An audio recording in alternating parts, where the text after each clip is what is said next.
I'm 2 minutes cartoon.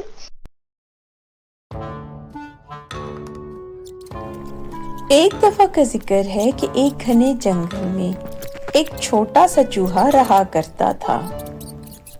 وہ بہت ہنرمند اور خوش مزاج تھا۔ ایک دن چوہا کھانے کے بعد پانی پینے کے لیے دریا کے کنارے گیا۔ وہاں اس نے ایک بہت بڑا ہاتھی دیکھا جو دریا کے کنارے پانی پی رہا تھا۔ چوہا ہاتھی کی طاقت اور قد و قامت سے بہت متاثر ہوا۔ اس کے دل میں یہ خیال آیا کہ اسے ہاتھی سے دوستی کرنی چاہیے۔ اسی خیال کے تحت چوہا ہاتھی کے قریب گیا اور بڑی عاجزی سے بولا، ہاتھی بھائی، کیا آپ مجھ سے دوستی کریں گے؟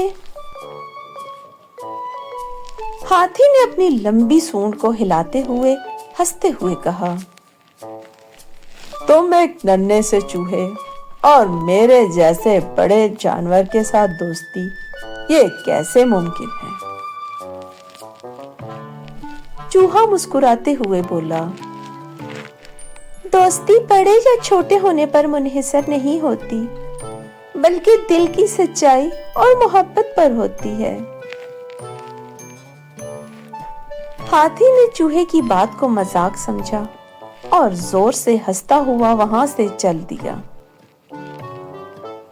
لیکن چوہا اپنی دوستی کی پیشکش پر قائم رہا اور دل میں یہ عزم کیا کہ ایک دن وہ ہاتھی کو اپنی دوستی کی اہمیت ضرور دکھائے گا۔ کچھ دن بعد ہاتھی جنگل میں چہل قدمی کر رہا تھا کہ اچانک وہ ایک شکاری کے بچھائے ہوئے جال میں پھنس گیا۔ ہاتھی نے بہت زور لگایا لیکن جال اتنا مضبوط تھا کہ وہ باہر نہ نکل سکا۔ وہ پریشانی کے عالم میں زور زور سے ادھر ادھر بھاگنے لگا اور چنگھاڑنے لگا، لیکن جنگل میں کوئی اس کی مدد کو نہ آیا۔ اسی دوران چوہا اپنے بل میں آرام کر رہا تھا۔ اسے ہاتھی کی چنگھاڑنے کی آواز سنائی دی تو فوراً دوڑتا ہوا ہاتھی کے پاس پہنچا۔ چوہے نے ہاتھی کو جال میں پھنسا ہوا دیکھا اور کہا، فکر نہ کرو دوست، میں تمہاری مدد کے لیے آیا ہوں۔ ہاتھی نے افسردگی سے کہا، تم اتنے چھوٹے ہو، بھلا تم میری کیسے مدد کرو گے؟ چوہا پر اعتماد تھا۔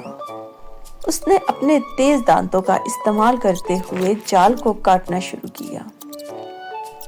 تھوڑی ہی دیر کے بعد پورا جال ٹوٹ گیا اور ہاتھی آزاد ہو گیا۔ ہاتھی نے حیرت اور شرمندگی سے چوہے کو دیکھا اور بولا، چوہے بھائی، تم نے سچ میں مجھے بچا لیا۔ میں غلط تھا، میں نے تمہیں کمزور سمجھا، تم تو سچے دوست ہو۔ اس دن کے بعد ہاتھی اور چوہے کی گہری دوستی ہو گئی اور وہ ایک دوسرے کے ساتھ وقت گزارتے اور جنگل میں خوشی خوشی رہنے لگے۔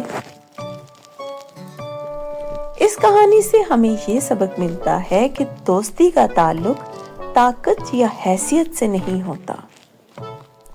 سچی دوستی دل کی سچائی اور محبت پر منحصر ہوتی ہے۔